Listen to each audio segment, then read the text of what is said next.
الحمدللہ رب العالمین والصلاة والسلام علی خاتم النبیین اما بعد فاعوذ باللہ من الشیطان الرجیم بسم اللہ الرحمن الرحیم.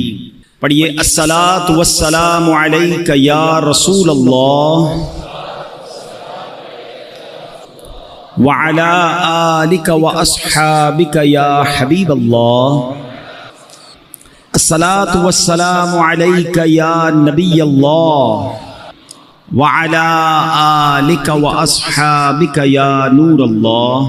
درود پاک پڑھنے کے بے شمار فضائل و برکات ہیں. رسول ذیشان مکی مدنی سلطان رحمت عالمیان صلی اللہ تعالی علیہ وسلم کا فرمان عالی شان ہے، اولی الناس بی یوم القیامت اکثرہم علی الصلاۃ. یعنی قیامت کے دن لوگوں میں سب سے زیادہ میرے قریب وہ شخص ہوگا جو مجھ پر سب سے زیادہ درود شریف پڑھتا ہوگا. سبحان اللہ، کتنی کمال کی نیکی ہے درود پاک کہ اس کی برکت سے قرب مصطفیٰ نصیب ہوتا ہے، اور وہ بھی کس دن؟ جو سب سے مشکل دن ہوگا، قیامت کا دن. اس حدیث کے تحت میرات المناجی میں لکھا ہے قیامت میں سب سے آرام میں وہ ہوگا جو نبی پاک علیہ الصلوۃ والسلام کے ساتھ رہے گا. اور نبی پاک علیہ الصلوۃ والسلام کے قریب ہونے کا، قربت ہونے کا جو کس کو نصیب ہوگی، اس کا ذریعہ کیا ہے؟ وہ درود پاک کی کثرت ہے. اب آپ غور کر لیجئے کہ سرکار دو عالم صلی اللہ تعالی علیہ وسلم کے کتنا قریب ہونا ہے. قیامت کا دن تو مشکل دن ہے نا، پریشانی کا دن ہے، بہت سارے امتحانات ہوں گے. آج کل گرمی کے دن ہیں، تھوڑی دیر پنکھا بند ہو جائے تو ہماری حالت بری ہو جاتی ہے. ابھی پنکھا چل رہا ہے پھر بھی گرمی لگ رہی ہے. تو آپ سوچیں قیامت کا دن تو پنکھا نہیں ہوگا، سورج ایک میل پر ہوگا، زمین تانبے کی ہوگی، لوگ پیاس کے مارے پریشان ہوں گے. وہی بہت بڑی آزمائش ہے. مگر سبحان اللہ، میرے آقا کا اس گرمی میں کیا خوبصورت انعام ہوگا کہ اپنے ہاتھوں سے جام کوثر عطا فرما رہے ہوں. اچھا، آج کی گرمی میں ایک اور بھی ہمیں پرابلم ہوتی ہے کہ پانی پیئے پھر تھوڑی دیر بعد پیاس لگ جاتی ہے. تھوڑی دیر پہلے پانی پیا ہوتا ہے پھر پیاس لگ جاتی ہے. آپ سوچیں قیامت کی گرمی میں کتنی پیاس لگے گی. بڑی مشکل سے اگر جام کوثر مل گیا تو دوبارہ کیسے ملے گا؟ تو سبحان اللہ، میرے رب کی رحمت کا انتظام دیکھیں کہ یہ آب کوثر ہے نا، یہ وہ خوبصورت حوض ہے جو نبی پاک اپنے ہاتھوں سے اپنے غلاموں کو جام تقسیم فرمائیں گے. تو فرمایا یہ ایسا پانی ہے، جمعے کے خطبے میں آپ ایک جملہ سنتے ہوں گے، شربتن ہنیئتم مریئا لا نظمع بعدہ ابدا. فرمایا یہ ایسا شربت ہے جو ایک بار پی لے گا اس کو پھر کبھی پیاس ہی نہیں لگے گی. تو اب جو نبی پاک کے قریب ہو جائے گا تو اس کو تو جام کوثر آسانی سے مل جائے گا نا. باقی لوگ تو بہت بڑا رش ہوگا، مگر درود پاک پڑھنے والا آقا کے قریب ہوگا تو انشاءاللہ گرمی کا علاج بھی ہو جائے گا. اعلیٰ حضرت لکھتے ہیں نا، ٹھنڈا ٹھنڈا میٹھا میٹھا ٹھنڈا ٹھنڈا اور میٹھا میٹھا پیتے ہم ہیں، پلاتے یہ ہیں صلی اللہ. اچھا، ایک پرابلم نہیں ہوگی، پرابلم بہت ساری ہیں. اس دن نامہ اعمال کھولے جائیں گے. اچھا، ہمیں پہلے ہی پتہ ہے ہمارے اعمال نامے میں اتنے گناہ ہیں، اتنی خطائیں ہیں. سب کے سامنے کھل گئے تو پردہ کھل جائے گا، عیب کھل جائیں گے، شرمندہ ہو جائیں گے. مگر سنو میرے آقا کیسے کریم ہیں. اعلیٰ حضرت کہتے ہیں، رنگے بے رنگوں کا پردہ، ہم رنگے بے رنگوں کا پردہ دامن ڈھک کے چھپاتے یہ ہیں صلی اللہ. اپنی بنی ہم آپ بگاڑے، اپنی بنی ہم بنی آپ بگاڑے، کون بنائے بناتے یہ ہے صلی اللہ. تو یہ سمجھنا ہے ہر اسٹیپ پر قیامت کے دن ہر مشکل میں ہمیں بار بار نبی پاک کی حاجت ہوگی، آقا کے کرم کی حاجت ہوگی، اور سب کو حاجت ہوگی، مگر جو قریب ہوگا اس کے کام تو اور آسان ہو جائیں گے نا۔ تو پیارے آقا علیہ الصلوۃ والسلام کے بروز قیامت قریب ہونا یہ بہت ساری پرابلم کا سولوشن ہے۔ پل صراط سے گزرنا ہے، وہاں پر لوگ کٹ کٹ کر جہنم میں گر رہے ہوں گے، کتنا خطرناک پل ہے، تلوار سے زیادہ تیز ہے، بال سے زیادہ باریک ہے، مگر آپ کو پتا ہے میرے آقا کتنے کریم ہیں، اپنے امتیوں کے لیے اسی پل کے کنارے رب کی بارگاہ میں سجدہ فرمائیں گے اور کیا عرض کریں گے، یا رب میری امت کو سلامتی کے ساتھ گزار دے۔ تو اعلیٰ حضرت کہتے ہیں سلم سلم کی ڈھارس سے، سلم سلم کی ڈھارس سے، پل سے پار چلاتے یہ ہیں صلی اللہ۔ تو بس اب نیت کر لیں کہ انشاءاللہ کثرت کے ساتھ درود پاک پڑھیں گے۔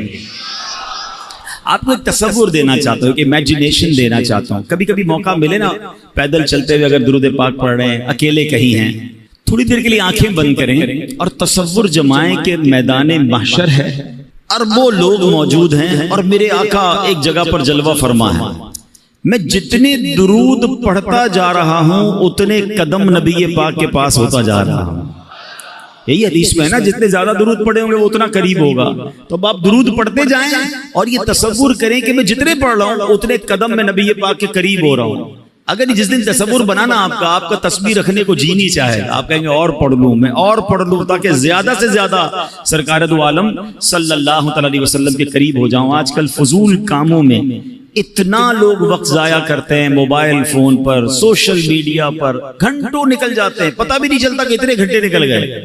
سوچیں اگر اس وقت سے وقت نکال کر درود پاک پڑھ لیں، کلمہ پاک پڑھ لیں۔ کلمہ پاک بھی کتنا پیارا وظیفہ آپ کو پتہ ہے، افضل الذکر، حدیث میں کہا گیا سب سے افضل ذکر کیا ہے، لا الہ الا اللہ۔ اب کتنا پڑھتے ہیں کلمہ پاک؟ اچھا اگر سوال کروں میں، کون کون یہ چاہتا ہے کہ مرتے وقت میری زبان پر کلمہ پاک؟ سبحان اللہ، ہر مسلمان چاہتا ہے، کیونکہ کیوں چاہتا ہے؟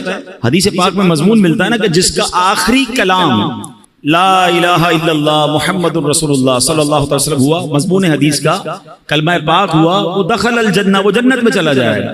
ہر مسلمان چاہتا ہے یا اللہ مرتے وقت کلمہ نصیب کرنا، لیکن تھوڑا سا آپ کے دل کے دروازے پر دستک دے دیتا ہوں، زندگی میں کلمہ کتنی بار پڑھتے ہیں؟ اس پورے ہفتے میں کتنی بار کلمہ پاک پڑھا ہے؟ مرتے وقت سب نے پڑھنا ہے، تمنا ہے، زندگی میں نہیں پڑھنا ہے۔ اگر آپ پڑھو گے نہیں تو عادت کیسے بنے گی؟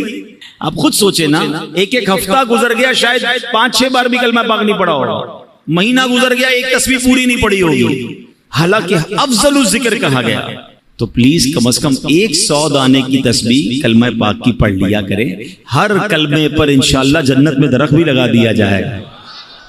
اور اب ایک بزرگ کا کال نہیں بھولتا، بڑا پیارا کال تھا ان کا، وہ کہتے ہیں اپنی زبان کو کلمے کا عادی کر لو، کیونکہ مرتے وقت زبان بھاری ہو جاتی ہے، جب سکرات کا عالم ہوتا ہے نا زبان سے نکلتا نہیں ہے کچھ۔ ویسے بھی دنیا میں بھی آپ کو کوئی بہت تکلیف ہو جائے، اللہ نہ کرے کوئی چوٹ لگ جائے، کوئی آپریشن ہو رہا ہو، کوئی کٹ لگ جائے، تو اتنی تکلیف ہوتی ہے کہ پھر بولنے کو جی نہیں چاہتا۔ سکرات تو بہت زیادہ تکلیف کا وقت ہوتا ہے، بہت زیادہ یوں سمجھیے کہ ٹینشن کا وقت ہوتا ہے۔ تو بزرگ نے فرمایا کہ اپنی زبان کو کلمے کا ایسا عادی کر لو کہ جب زبان بھاری ہو جائے تب بھی تمہاری زبان سے کلمہ نکل جائے۔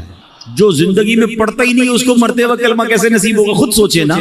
تو عادت ہونی چاہیے روزانہ کلمہ پاک لا الہ الا اللہ محمد الرسول اللہ، یا ایسا کریں کہ 10-12 بار لا الہ الا اللہ پڑھ لے، پھر 2-3 بار محمد الرسول اللہ پورا پڑھ لے، لیکن یہ پڑھتے رہیں، جتنا ہو سکے پڑھتے رہیں، تو انشاءاللہ آپ کو ذکر الہی کا بھی ثواب ملے گا اور کلمہ پاک کی برکتیں نصیب ہوں گی۔ آئیے مل کر محبت کے ساتھ بآواز بلند درود پاک پڑھ لیں، صلو علی الحبیب حبیب اللہ تعالی علی محمد صلی اللہ علیہ وسلم۔ حضرت سیدنا ابراہیم بن ادھم رحمت اللہ تعالی علیہ، یہ بہت بڑے اللہ کے ولی اور یہ بعد میں بلخ شہر کے بادشاہ بھی بن گئے، مگر جب یہ خود ایک زمانے میں بادشاہ تھے، توبہ کر کے تو یہ انہوں نے بادشاہ چھوڑ دی، مگر یہ پہلے بلخ شہر کے بادشاہ تھے، بہت امیر زادے تھے۔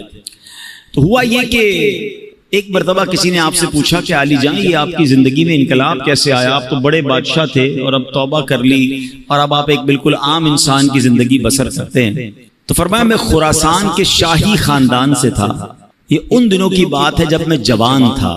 ایک دن میں شکار کے ارادے سے جنگل میں نکلا اور میں شکار کے لیے جانور ڈھونڈ رہا تھا، اچانک مجھے غیب سے ایک آواز آئی، کوئی کہنے والا کہہ رہا تھا اے ابراہیم کیا تمہیں اس لیے پیدا کیا گیا ہے؟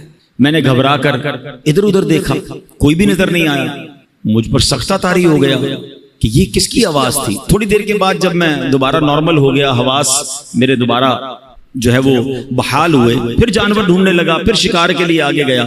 کچھ ہی دور چلا تھا کہ جس زمین پر میں چل رہا تھا اس کے اندر سے آواز آئی اے ابراہیم اس میں کوئی شک نہیں کہ تمہیں ان کاموں کے لیے پیدا نہیں کیا گیا۔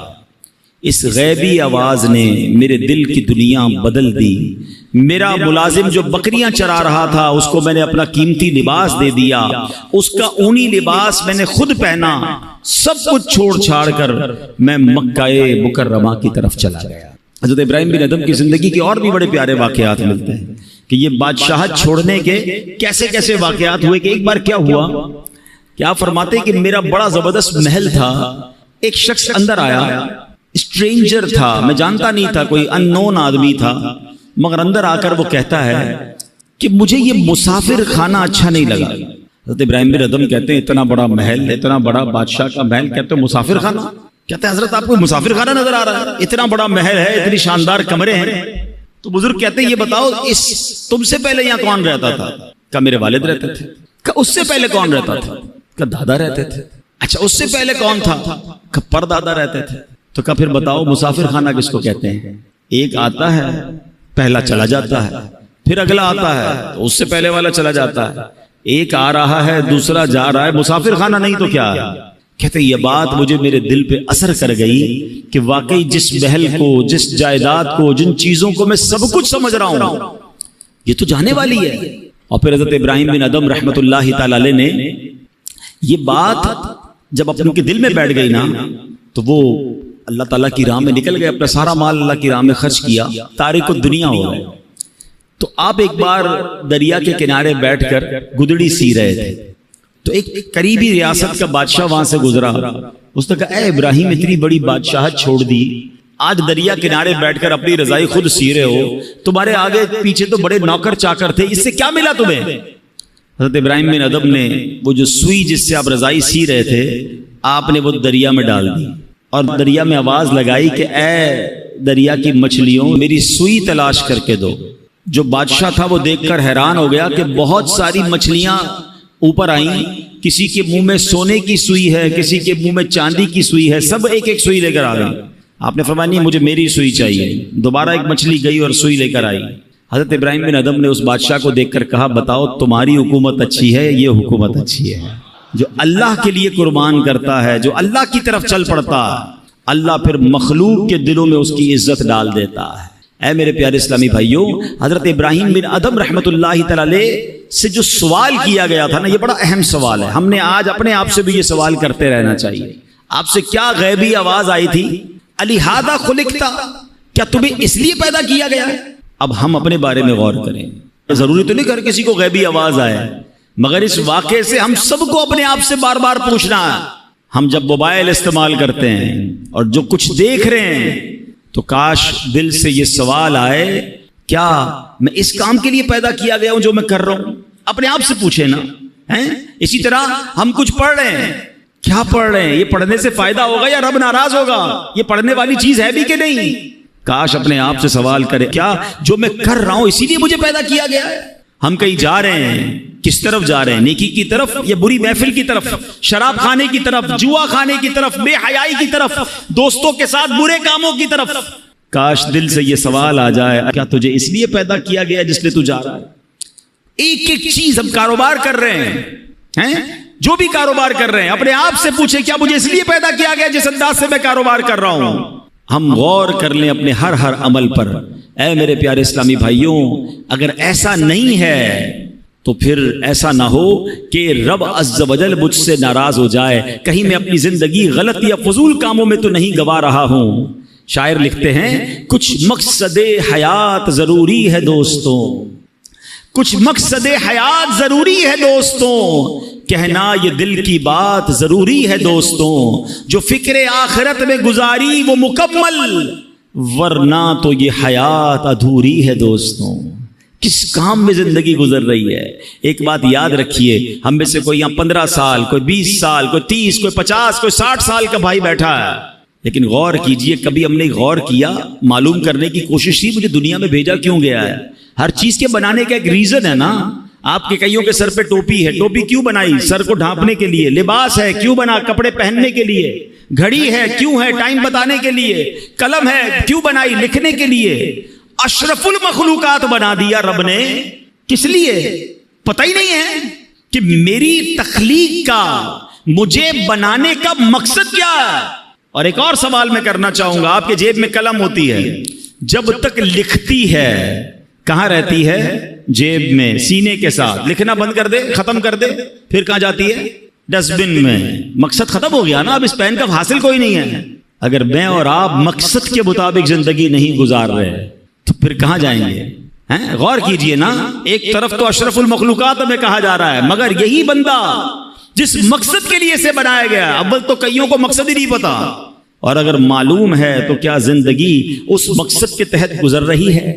اب مولانا جلال الدین رومی بہت مشہور صوفی بزرگ ہیں، فرماتے ہیں اگر تمہیں بادشاہ کسی خاص کام کے لیے بھیجے، چلے آج کی زبان میں کہہ دوں کہ آپ کا کوئی سیٹ ہے، باس ہے، کہیں آپ جاب کرتے ہیں، ٹھیک ہے نا، آپ کا افسر ہے، آپ کو کہے خاص کام ہے، فلاں کام کر کے آؤ، آپ وہ کام کرنے نکلیں اور راستے میں بہت سارے دوسرے کام کرنے لگ جائیں، اور پرٹیکولرلی جس کام کے لیے بھیجا وہ کام ہی نہ کریں، تو بتائیے وہ بادشاہ جو ہے یا وہ جو باس ہے، وہ آپ کا افسر ہے، وہ خوش ہوگا یا ناراض ہوگا؟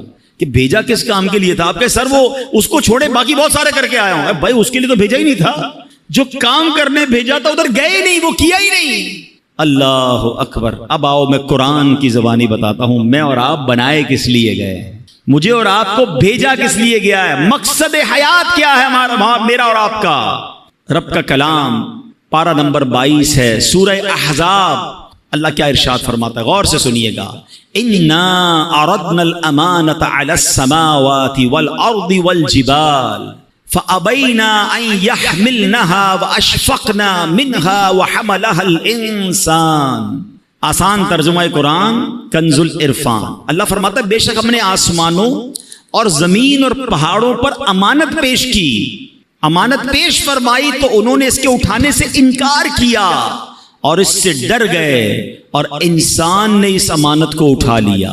یعنی ذرا غور کیجئے، آسمان، زمین، پہاڑ کیسی مضبوط اور عجیب مخلوقات ہیں، انہوں نے جس امانت کا بوجھ نہ اٹھایا وہ انسان نے اپنے ذمے لے لیا۔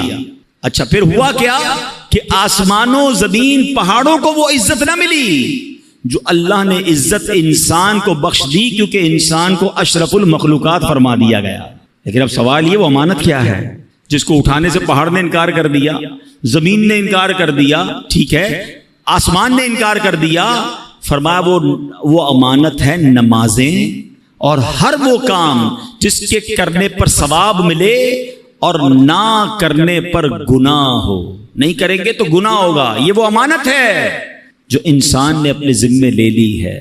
اور اللہ نے پھر انسان کو کیا شرف دیا، وَلَقَدْ كَرَّمْنَا بَنِي آدَمَ، اور بے شک ہم نے اولاد آدم کو عزت دی۔ مزید فرماتے ہیں اگر تم کہو میں یہ ایک کام عبادت نہیں کرتا تو نہ صحیح، اور بھی تو بہت سے کام کرتا ہوں، یاد رکھ انسان اور کاموں کے لیے دنیا میں نہیں آیا، یہ تو ایسے ہے۔ اب ذرا غور کیجئے، علماء نے بڑی پیاری مثال دی، کسی کے پاس قیمتی لوہے کی انمول تلوار ہو اور شاہی خزانوں میں ایسی تلوار ملتی ہو، کسی کو وہ تلوار مل جائے اور وہ کہے جناب میں اس تلوار سے اب گوشت کاٹا کروں گا, چھری والا کام میں اس تلوار سے لوں جو کروڑوں روپے کی تلوار ہو, میں فارغ تو نہیں کر رہا نا, اس تلوار کو استعمال تو کر رہا ہوں. تو عقل مند کیا کہیں گے, یہ تلوار اس لیے نہیں بنی, یہ کام تو 15, 20, 100 روپے کی چھری کر سکتی ہے, تم شاہی خزانے کی انمول تلوار سے پیاز کاٹ رہے ہو. ایک اور مثال دی علماء نے کہ کسی کو سونے کی دیگ مل جائے, خزانے کے اندر سے پہلے کے زمانے میں ہوتی تھی, سونے کی دیگ مل جائے اور اس سونے کی دیگ میں وہ شلجم پکانے لگ جائے, حالانکہ اس دیگ کے چھوٹے سے ٹکڑے سے نہ جانے اور کتنی دیگیں آ جائیں گی. یعنی یہ جو خزانے ہوتے ہیں یہ اس طرح کے معمولی کاموں کے استعمال کرنے کے لیے نہیں ہوتے. علماء نے ایک اور مثال دی, کسی کو بڑی قیمتی تلوار ملے اور وہ دیوار میں اس تلوار کو گاڑ لے اور اس پر جناب لوہے ٹوٹے ہوئے برتن لٹکائے یا اپنے کپڑے سکھائے, تو لوگ کیا کہیں گے, یہ تو کوئی چھوٹی سی لکڑی لگا کر بھی کام ہو سکتا تھا, اتنی قیمتی تلوار کو اس لیے نہیں بنایا گیا. اب اگر آپ آج کے دور میں اگر آپ غور کریں کہ کوئی قیمتی ہماری چیز ہے اس کو ہم پراپر استعمال نہ کریں, فضول استعمال کریں, تو لوگ کیا کہتے ہیں, یار یہ کیا کر رہے ہو, یہ اس کام کے لیے تو چیز نہیں بنی ہے. اچھا دنیا کی چیزوں کے لیے ہمیں یہ بات سمجھ آ رہی ہے, مگر غور کیجئے مجھے رب نے جس لیے بنایا ہے میں وہ نہیں کر رہا ہوں اور بہت سارے کام کر رہا ہوں. تو پھر بتائیں ہم اپنے مقصد حیات پر ہیں یا ہٹ چکے ہیں؟ قرآن کیا کہتا ہے پتہ ہے میری اور آپ کی قیمت کیا ہے؟ آپ کہیں گے یار آپ اتنی قیمتی تلواروں کی اور سونے کی دیگ کی مثال دے رہے ہیں, ہم تو غریب سے لوگ ہیں, ہماری کون سی قیمت ہے؟ آپ کو پتہ ہی نہیں ہماری اور آپ کی قیمت کیا ہے. اس کا قیمت بھی میری اور آپ کی قرآن ارشاد فرماتا ہے. سنو اے انسانوں, اے مسلمانوں, رب نے کیا شاندار تمہاری قیمت فرمائی ہے. اللہ فرماتا ہے ان اللہ اشترى من المؤمنین انفسهم واموالهم بان لهم الجنہ. قرآن کہتا ہے بے شک اللہ نے مسلمانوں سے ان کی جانیں اور ان کے مال اس بدلے میں خرید لیے کہ ان کے لیے جنت ہے. ہمارا سودا ہو چکا ہے, میری جان میرا مال یہ سب میرے رب کا ہے, اور اس کے بدلے کیا ملنا ہے؟ رب نے اس کے بدلے جنت کا مول دینا ہے. اب ہم دیکھیں کہ ہمیں کیا خوبصورت مول ملنے والا ہے, مگر ہم کر کیا رہے ہیں, ہم کن کاموں میں لگ گئے, ہم اللہ کی نافرمانی میں لگ گئے. بڑی مشہور آیت ہے, ہم سب نے کئی بار سنی ہوگی, وَمَا خَلَقْتُ الْجِنَّ وَالْإِنسَ إِلَّا لِيَعْبُدُونَ. اللہ کیا فرماتا ہے, میں نے انسان اور جنات کو نہیں بنایا مگر اپنی عبادت کے لیے. یعنی اللہ نے مجھے اور آپ کو اپنی عبادت کے لیے بنایا. اب عبادت چھوڑ کر ساری دنیا کے کام کر رہے ہیں. کئیوں کی نمازیں قضا ہو رہی ہیں, کوئی جناب گناہوں میں پڑا ہوا ہے, کوئی اللہ کی نافرمانی میں پڑا ہوا ہے, رب کی ناراضی والے کاموں میں پڑا ہوا ہے. کیا لوٹنا نہیں ہے؟ کیا اللہ کی بارگاہ میں جانا نہیں ہے؟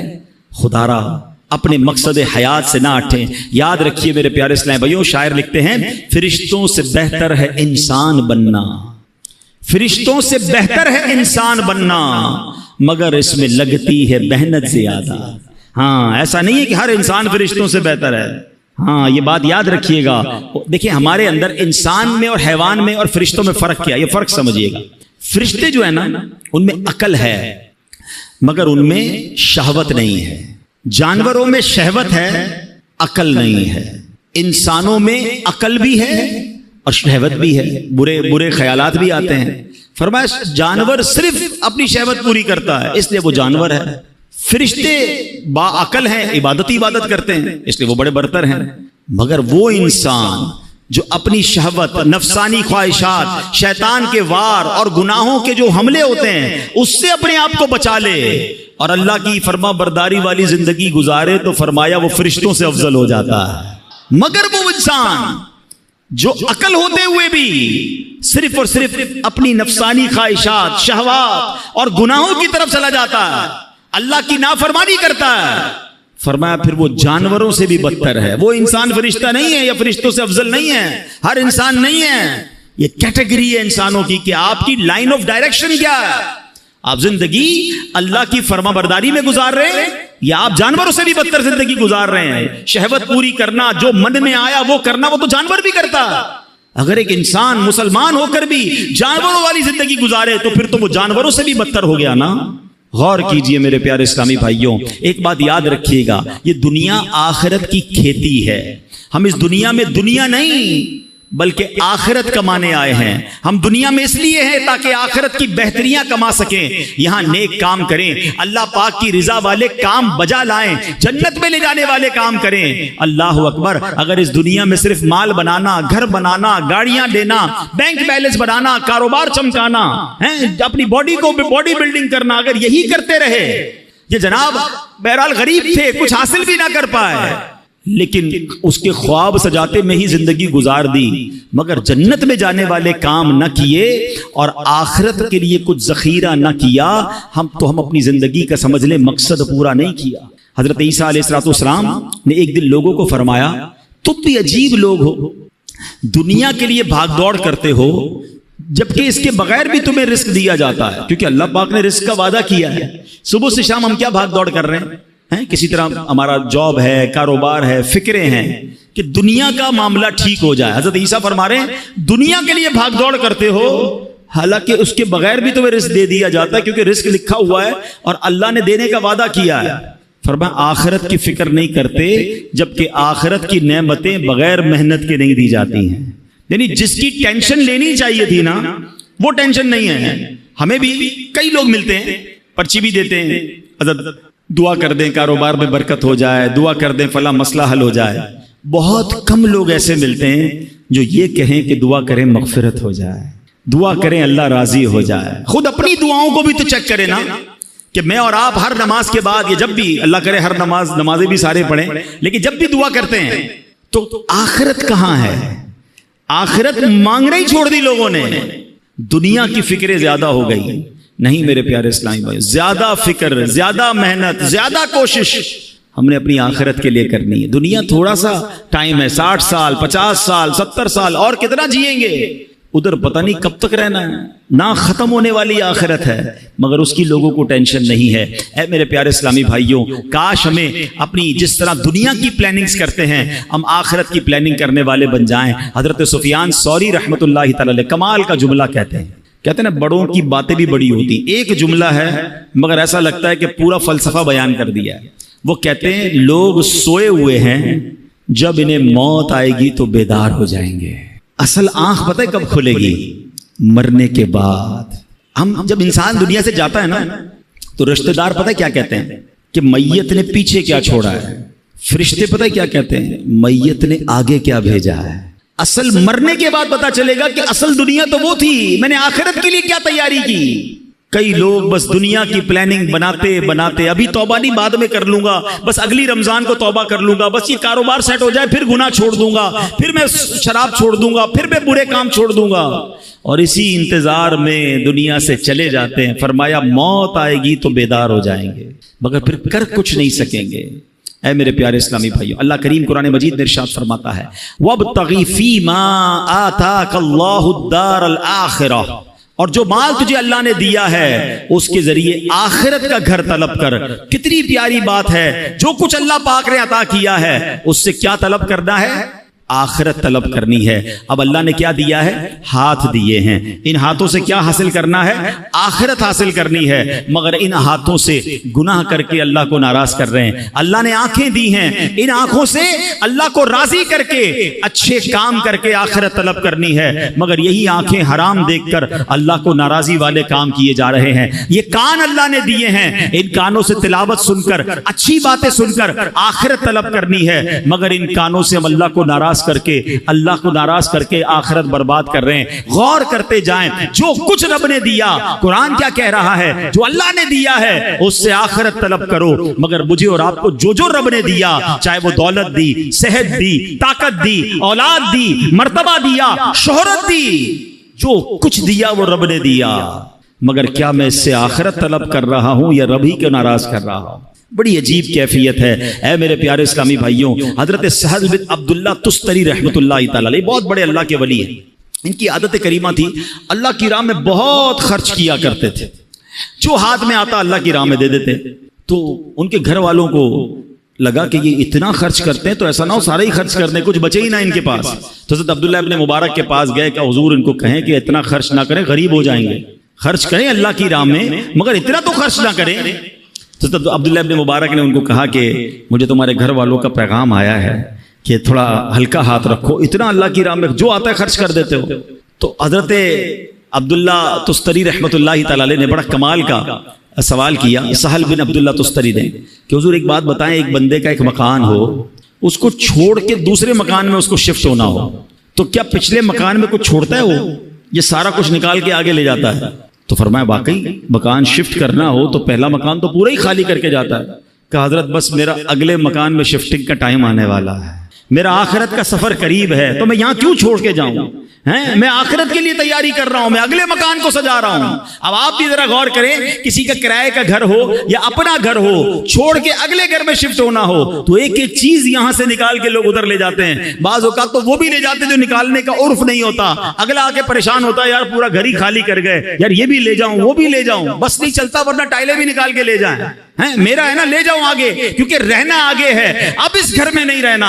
کاش یہ بات سمجھ آ جائے کہ اس دنیا میں مجھے رہنا نہیں ہے، مجھے اگلی دنیا میں جانا ہے، میرا سفر آگے کا ہے، مگر آگے کی کیا تیاری ہے. اللہ کرے یہ بات سمجھ آ جائے. اسی طرح کا ایک واقعہ کہ کس طرح عقل مند لوگ اپنی اگلے سفر کی تیاری کرتے ہیں، اس واقعے سے مزید سمجھ آئے گا. ایک شہر میں ایک عجیب سا عرف تھا، عجیب سا اس کا ایک اصول تھا کہ ہر سال وہ اپنا ایک بادشاہ چنتے تھے، مگر اس کا طریقہ یہ تھا کہ جو پہلا دن سال کا ہوتا تھا، شہر کے دروازے میں جو سب سے پہلا بندہ داخل ہوتا تھا ارلی ان دا مارننگ، صبح صبح اس کو پکڑتے تھے اور اپنا بادشاہ بنا دیتے. تو ایک اجنبی سا شخص تھا، وہ اس کو پتہ بھی نہیں تھا، وہ شہر میں صبح صبح داخل ہوا، شہر والوں نے پکڑ لیا، مبارک ہو مبارک ہو، اس کو ہار وغیرہ پہنایا، کہ خیریت تو ہے؟ کہ آپ کو مبارک ہو، آپ ہمارے بادشاہ بن گئے. کہ کیوں بادشاہ بن گیا؟ کہ ہمارا اصول ہے جو سال کے پہلے دن سب سے پہلے شہر میں داخل ہوتا ہے وہ بادشاہ. کہ اچھا تو کتنے ٹائم کے لیے بادشاہ؟ کہ 1 سال کے لیے. وہ تھا بڑا عقل مند آدمی، کہتا ہے 1 سال کے لیے؟ کہ ہاں. کہ پہلے جو مجھ سے پہلے بادشاہ تھے وہ سارے کہاں گئے؟ کہ وہ 1 سال حکومت کرتے ہیں، پھر ہم ان کو ایک جنگل میں جا کے پھینک کے آ جاتے ہیں، اور اس جنگل کے اندر وہ بھوکا پیاسا مر جاتا ہے، اگر بھوکا پیاسا نہیں مرتا تو سانپ بچھو کھا جاتے ہیں. اس نے کہا اچھا. اب اس نے بڑی عقل بندی کی، اس نے پہلے تو پورے شہر والوں کے کام بڑے اچھے کیے، ان کے مسائل حل کیے، اور پھر غیر محسوس انداز میں اس نے اس شہر سے اس جنگل تک کا روڈ بنوایا. اچھا روڈ بن گیا تو وہاں اس نے لوگوں کو بسانا شروع کیا، آہستہ آہستہ کھانے پینے کی دکانیں بھی وہاں لگا دی. اب جب سال پورا ہوا تو لوگوں کو کہا ٹھیک ہے بھائی میرا ٹائم پورا ہو گیا، مجھے بھی اسی جنگل میں چھوڑ کے آ جاؤ.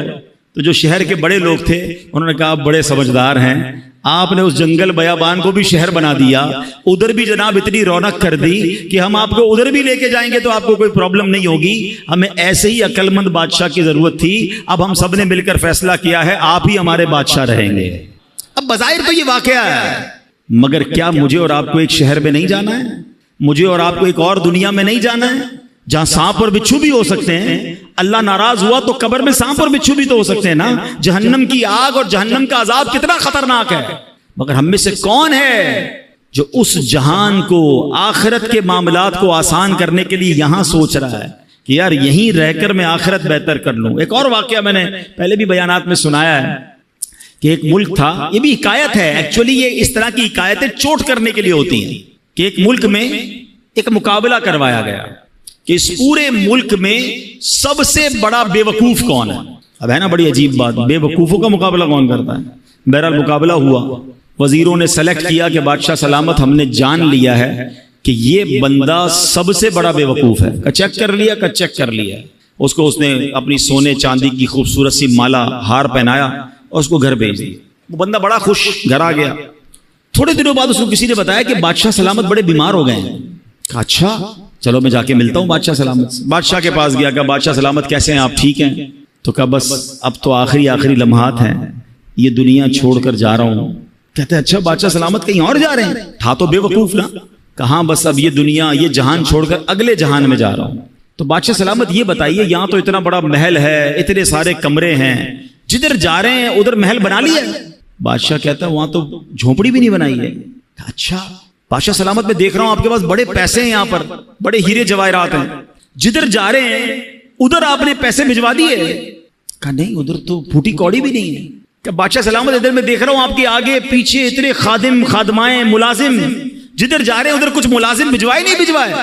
کہا ادھر میرا کوئی خدمتگار نہیں ہے. تو اس بے وقوف نے پتہ کیا کیا، جو اپنی مالا تھی نا جو بادشاہ نے پہنائی تھی اس کو اتاری اور اس کو بادشاہ کو پہنا دی. کہ مجھ سے بڑے بیوقوف تو پھر آپ ہوئے نا. آپ کو پتا ہے کہ میں کسی اور دنیا میں جا رہا ہوں, نہ گھر بنایا, نہ پیسے بھجوائے, نہ ملازم بھجوائے, تو بڑے بیوقوف تو آپ ہوئے. اب صحیح بتاؤ, یہ ہم سب کے دلوں کے لیے کیسی چوٹ ہے. ہم سب کا گھر ہے, بے شک چھوٹا ہے بڑا جو بھی ہے, آخرت میں گھر بنایا. ہم سب کے پاس کچھ نہ کچھ یہاں رقم ہے, کچھ پیسے, کچھ صدقہ خیرات کر کے آخرت کا خزانہ جمع کروایا. صرف پیسوں سے نہیں, سجدوں کے ذریعے, تلاوت کے ذریعے, ذکر و اذکار کے ذریعے, اللہ کی رضا کے ذریعے کچھ آگے کی راحتیں جمع کی. نوبڈی کیئر, کوئی بات بھی نہیں کرتا مرنے کے بعد کی. جو بات کرنی ہے دنیا کی, جو پلاننگ کرنی ہے دنیا کی. پتہ ہے شیطان نے ہمارے ساتھ ایک گیم کی ہے, ہمیں موت کی بات کرنے نہیں دیتا ہے. ہو سکتا ہے ابھی بھی جو بات کر رہا ہوں نا, کسی کے دل میں خیال آ رہا ہوگا, یار یہ مولانا صاحب کیا مرنے کی باتیں کر رہے ہیں, آخرت کی باتیں کر رہے ہیں, قبر کی باتیں کر رہے ہیں. بھائی یار دنیا کی بات کرو. کمال ہے یار, میں بات نہیں کروں گا تو آپ مرنے سے بچ جاؤ گے. کیا جنازے اٹھتے نہیں دیکھ رہے؟ اچھا کیا 70-80 سال کے بعد ہی لوگ مر رہے ہیں؟ 15 سال, 20 سال, 22 سال کے نوجوان بھی دنیا سے جا رہے ہیں. ہماری, میری, آپ کی باری کب آ جائے ہمیں پتہ ہی نہیں ہے. تو ہم کس چیز کے انتظار میں ہیں؟ ہم کیوں تیاری نہیں کر رہے؟ تو اے میرے پیارے اسلامی بھائیوں, آج کے اس بیان میں یہ سوچئے کہ مجھے اور آپ کو مرنا ہے. یہ حقیقت ہے, اس سے جی چرایا نہیں جا سکتا. اور وہ زندگی کی تیاری, آخرت کی تیاری مجھے اور آپ کو دنیا میں کرنی ہے. کاش ہمیں یہ بات سمجھ آ جائے کہ خالی ہاتھ لے کر, خالی نامہ اعمال لے کر اگر ہم اللہ کی بارگاہ میں گئے تو پھر کیا جواب دیں گے. اے میرے پیارے اسلامی بھائیوں, آپ کو پتا ہے کہ جمعے کے خطبے میں ایک بڑی خوبصورت حدیث سنائی جاتی ہے, اور اس حدیث میں بار بار بات یہ کہ ہم سنتے تو ہیں مگر اس کا ترجمہ معلوم نہیں کرتے. اگر معلوم کر لیں, سمجھیں تو کتنے خوبصورت میسیجز ہوتے ہیں. اللہ کے حبیب علیہ الصلوۃ والسلام فرماتے ہیں, البر لا یبلا والذنب لا ينسى والدیان لا يموت اعمل ما شئت كما تدین تدان. کچھ یاد آ رہا ہے؟ ایسے الفاظ کانوں میں آتے ہیں نا, آتے تو ہیں, ہم تو اس وقت اپنی دکان کا حساب کر رہے ہوتے ہیں, ہمارا تو دھیان کہیں اور ہوتا ہے. ہر جمعے یہ تقریباً حدیث خطبوں میں سنائی جاتی ہے. کیا کمال کی حدیث ہے. البر لا یبلا, نیکی پرانی نہیں ہوتی. والذنب لا ينسى, گناہ بھلایا نہیں جاتا. والدیان لا يموت, جس رب نے انصاف کر رہا ہے اس کو موت نہیں آنی. اعمل ما شئت كما تدین تدان, کر لے جو کرنا ہے, جیسی کرے گا ویسی بھرے گا. ہے نا حدیث سمجھانے والی کہ نیکی پرانی نہیں ہوگی, نیکیاں کرتے رہیے. اچھا گناہ کر کے ہم بھول جاتے ہیں, مگر ہم بھول گئے, کہیں لکھے گئے ہیں, کہیں موجود ہیں, ہمارے نامہ اعمال میں موجود ہیں. ہمارا معاملہ ہی الٹا ہے. ہمارے بزرگان دین ایک زندگی میں غلطی ہو جاتی, ساری زندگی اسے یاد کر کے روتے. ہمارے ہزاروں گناہ ہیں, ہمیں یاد ہی نہیں ہیں, ہمیں اپنی نیکیاں یاد ہیں. کبھی کبھی جناب تہجد پڑھ لیں تو ایسا لگتا ہے میں تو پکا ہی جنتی ہو گیا. آج تو 5 ٹائم جماعت سے نماز پڑھی ہے, کمال ہو گیا. ایک نیکی کر کر پھولے نہیں سماتے, ہزاروں گناہ کیے وہ بھول گئے. یاد رکھیے گا حدیث کے الفاظ ہے, گناہ بھلایا نہیں جاتا, توبہ کرنی ہوگی, اللہ کو راضی کرنا ہوگا. اور اگلا جو پارٹ ہے نا, اعمل ما شئت کما, کر لے جو کرنا ہے. تدین تدان, کیا ہوگا, جیسی کرے گا ویسی بھرے گا. کبھی آپ نے دیکھا ہے کہ کوئی بندہ اپنے گھر میں آم کا پودا لگائے اور لوگوں سے کہ حضرت دعا کر دیں سیب نکل آیا ہے, تو لوگ کیا کہیں گے, بھائی پودا آم کا لگایا, نکلنا بھی آم ہی ہے, وہ بھی دعا کرو نکل آئے. کراچی میں تو وہ بھی نہیں نکلتا, شجرکاری کیا کرو بھائی, ٹھیک ہے نا. لیکن آم کے پودے میں سیب نہیں نکلتا, یہ سمجھ آتا ہے. گناہوں والی زندگی کے بعد جنت کی امید رکھ کے بیٹھے ہیں, کام اللہ کو ناراض کرنے والے کرنے, نمازیں ہماری قضا ہو رہی ہیں, اور ہم امید لگائے بیٹھے ہیں کہ قبر جنت کا باغ بنے گی. خود سوچے نا, کریں گے جیسی ویسی بھریں گے نا, جیسا بوئیں گے ویسا کاٹیں گے. تو آج ہمیں یہ پتا چلا قرآن و حدیث کی روشنی میں کہ مجھے اور آپ کو بنایا کیوں گیا ہے, میری اور آپ کی پیدائش کا مقصد کیا ہے. ایک امانت ہے جو انسان نے قبول کی ہے, ایکسپٹ کی ہے, اور وہ اللہ کو راضی کرنے والے کام ہیں, وہ نمازیں ہیں, وہ عبادتیں ہیں, وہ حرام کاموں سے بچنا ہے.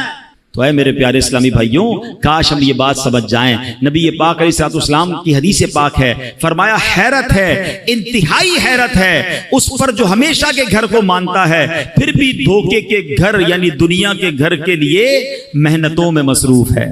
معلوم ہے کہ حقیقت والا گھر دوسرا ہے, مگر یہ دنیا کے گھر اور یہی کے لیے مصروف ہے. پیارے آقا فرماتے حیرت ہے اس کے لیے. کاش یہ بات ہمیں سمجھ آ جائے. اے میرے پیارے اسلامی بھائیوں, تو آئیے نیکوکار بن جائیے. اتنی ساری روایتیں, واقعات, سب کچھ ہمیں جھنجھوڑ کر کہہ رہے ہیں کہ اے بندے, یہ دنیا آخرت کے لیے وقف ہے، دنیا آخرت کی کھیتی ہے، آج جو بوئے گا وہی آخرت میں کاٹے گا۔ ہمیں چاہیے کہ آج اور ابھی سے اپنی زندگی کے مقصد کو سمجھیں، اپنی زندگی کو اس عارضی فانی چند روزہ دنیا کے لیے نہیں بلکہ آخرت کے لیے وقف کر دیں۔ دنیا میں رہ کر دنیا نہیں بلکہ آخرت کمانے کا سلسلہ شروع کر دیں۔ کیا خوبصورت اشعار امیر اہل سنت ہمیں ایک طرح سے جھنجھوڑتے ہوئے بھی کہہ رہے ہیں کہ دل سے میرے دنیا کی محبت نہیں جاتی، دل سے میرے دنیا کی محبت نہیں جاتی، سرکار گناہوں کی بھی عادت نہیں جاتی، دن رات مسلسل ہے گناہوں کا تسلسل، آقا کچھ تم ہی کرو نا یہ نحوست نہیں جاتی، گو پیش نظر قبر کا پرہول گھڑا ہے، افسوس مگر پھر بھی یہ غفلت نہیں جاتی۔ اے میرے پیارے اسلامی بھائیوں، اگر نیک بننے کا ذہن بن گیا ہے نا، اللہ کو راضی کرنے والی زندگی گزارنی ہے، تو آج کے دور کی عظیم علمی اور روحانی شخصیت امیر اہل سنت مولانا محمد الیاس عطار قادری صاحب نے ایک بڑا پیارا رسالہ نیک اعمال کا رسالہ ہمیں عطا کیا ہے۔ نیک اعمال کے رسالے سے پابندی سے اپنے اعمال کا جائزہ لیجئے۔ نبی پاک علیہ الصلوۃ والسلام نے حضرت ابو ذر غفاری رضی اللہ تعالیٰ عنہ سے ارشاد فرمایا، اے ابو ذر، آدمی اس وقت تک متقی نہیں بن سکتا جب تک اپنے اعمال کا جائزہ اتنی سختی سے نہ کرے جتنی سختی سے کوئی شخص اپنے کاروباری شریک سے حساب کرتا ہے۔ اس کا فائدہ یہ ہوگا کہ اسے معلوم ہو جائے گا کہ اس کے کھانے پینے اور پہننے کی چیزیں حلال کی ہیں یا حرام کی۔ کسی پارٹنر سے کیسا حساب کرتے ہیں؟ نہیں یہ میرے تھے، یہ آپ کے نہیں تھے، ہمارا یہ طے ہوا تھا، یہ تو میرا پروفٹ ہے۔ فرمایا اپنے اعمال کا حساب بھی ایسے ہی لے کہ یہ کرنا تھا یا نہیں کرنا تھا، یہ میں نے کیوں کیا، یہ میں نے کیوں نہیں کیا۔ کاش اس طرح اپنے اعمال کا حساب لینے کی ہمیں عادت پڑ جائے۔ آج کے اس پرفتن دور میں دعوت اسلامی کا ماحول ہے کہ نیکوں کے ساتھ رہ کر ہم بھی نیک بن سکتے ہیں، ان کے ساتھ رہ کر ہمیں بھی آخرت کا خیال آتا رہے گا اور ہم اپنی آخرت کی زندگی کی بھی تیاری کریں گے۔ اے میرے پیارے اسلامی بھائیوں، آج میں نے دو عظیم ہستیوں کا بھی ذکر کرنا ہے۔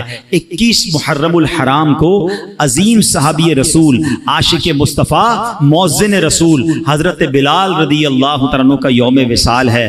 آپ سابق الاسلام ہیں، یعنی ابتدائی میں آپ نے اسلام قبول کر لیا تھا اور غلامی سے آزادی نصیب ہونے کے بعد سے لے کر پیارے آقا علیہ الصلوۃ والسلام کے وصال ظاہری تک حضرت بلال نبی پاک کی بارگاہ میں حاضر رہے، نبی پاک کے مالی معاملات کو بھی دیکھتے تھے۔ پیارے آقا علیہ الصلوۃ والسلام سبحان اللہ نبی پاک کے وصال کے بعد حضرت بلال ملک شام تشریف لے گئے اور آخر تک وہیں رہے۔ حضرت بلال کے تو بہت سارے واقعات ہیں مگر ایک بڑا خوبصورت واقعہ یہ ہے کہ پیارے آقا ان سے کتنی محبت فرماتے کہ ان کا مالک جو تھا، ان کا آقا جو تھا، کیونکہ آپ غلام تھے، حبشہ کے تھے، حبشہ جس کو آج ہم ایتھوپیا کہتے ہیں، ٹھیک ہے، اور افریقن تھے۔ تو ہوا یہ کہ وہ جو آقا تھا امیہ، وہ حضرت بلال پر بڑی سختی کرتا تھا، اور آپ مسلمان ہو گئے تھے تو آپ کو مکے کی ریت پر، ریگستان پر لٹا کر پتھر سینے پر رکھتا تھا اور کہتا تھا، اے بلال اللہ کا انکار کر دو، اور آپ کہتے میں مر جاؤں گا مگر اللہ کا انکار نہیں۔ وہ بہت مارتا تھا۔ حضرت ابوبکر صدیق قریب سے گزرتے تھے، دیکھتے تھے کہ یہ امیہ بڑا زیادتی کرتا ہے، نبی پاک کو بھی بڑا دکھ ہوتا تھا۔ ایک بار حضرت ابوبکر صدیق امیہ بن خلف کے پاس پہنچے، کہا بتاؤ بلال کتنے میں دو گے؟ وہاں غلام کی خرید و فروخت ہوتی تھی۔ اب ذرا سمجھیے گا، اس زمانے میں مثال کے طور پہ ایک غلام کی قیمت 1000 روپے تھی یا 1000 درہم یا دینار، تو امیہ نے کہا میں 3000 میں دوں گا، پیسے بڑھا کر بتائے۔ حضرت ابوبکر صدیق نے کہا مجھے منظور ہے، کہا نہیں 4000 میں دوں گا، کہا مجھے منظور ہے، کہا اب 5000 میں دوں گا، کہا مجھے منظور ہے۔ وہ پیسے بڑھاتا رہا، حضرت ابوبکر صدیق اس کو اوکے کرتے رہے، آخر کار ایک بڑی تگڑی رقم پر حضرت بلال کو انہوں نے خرید لیا۔ تو امیہ کہتا ہے، اے ابوبکر رضی اللہ تعالیٰ عنہ، تمہارے کاروبار کے تو بڑے چرچے سنے ہیں، تم تو بڑے کاروباری ہو، سودا بڑا کس کے، بڑا جانچ کے لیتے ہو، تم نے ایک حبشی غلام کو اتنا مہنگا خرید لیا۔ سیدنا ابوبکر صدیق کے وہ تاریخی الفاظ سنے، وہ کہتے تمہیں کیا معلوم بلال کی قیمت کیا ہے، اے امیہ تو اگر اس سے بھی زیادہ مانگتا میں اس سے زیادہ تجھے رقم دیتا۔ حضرت بلال کو لیا اور نبی پاک کی بارگاہ میں حاضر ہوئے، کہا حضور بلال حاضر ہے، حضور بلال کو آزاد کروا کے لایا ہوں۔ اللہ اکبر، نبی پاک اتنا خوش ہوئے، فرماتے اے ابو بکر بلال کو خرچ کرنے میں جو رقم خرچ کی ہے نا اس میں کچھ پیسے میرے بھی شامل کر لو۔ حضرت ابو بکر کہتے ہیں حضور میرا جو کچھ ہے سب آپ ہی کا تو ہے۔ اللہ اکبر، ایسے بلال ہیں جن کو نبی پاک سے کتنی محبت اور سرکار دو عالم علیہ الصلوۃ والسلام کو ان سے کتنی محبت ہے، سبحان اللہ۔ اسی طرح 18 محرم الحرام ایک اور عظیم شخصیت، اور وہ کون ہے؟ وہ عاشق نیک اعمال، عالم باعمل، مفتی دعوت اسلامی حضرت مفتی محمد فاروق الطاری رحمۃ اللہ تعالی علیہ کا یوم وصال ہے۔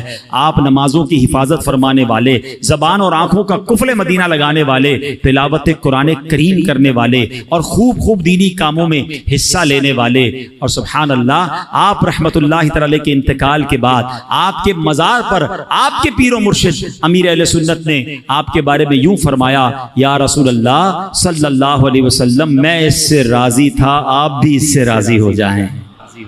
یا غوث پاک میں اس سے راضی ہوں، آپ بھی میرے فاروق سے راضی ہو جائیں۔ اللہ اکبر، ایسی عظیم ہستی، اللہ ان دونوں عظیم ہستیوں کے مزار پر کروڑوں رحمتوں کی بارش نازل فرمائے۔ ان لوگوں نے دنیا میں رہ کر اپنی آخرت بنا لی، کاش ہم بھی دنیا میں رہ کر اپنی آخرت بہتر کرنے والوں میں ہو جائیں۔ اللہ مجھے بھی آپ کو بھی اپنی آخرت بہتر کرنے کی فکر اور سوچ نصیب فرمائے۔ اس میں مدنی قافلے بھی ہیں، سفر کریں تو آخرت کی تیاری ملتی ہے۔ بار بار اجتماع میں آتے رہیں، مدنی مذاکروں میں شرکت کریں تو انشاءاللہ یہ ذہن بنتا چلا جائے گا۔ اللہ پاک عمل کرنے کی توفیق عطا فرمائے، آمین بجاہ النبی الامین صلی اللہ تعالی علیہ وسلم۔ صلو علی الحبیب صلی اللہ تعالی علی محمد صلی اللہ علیہ وسلم۔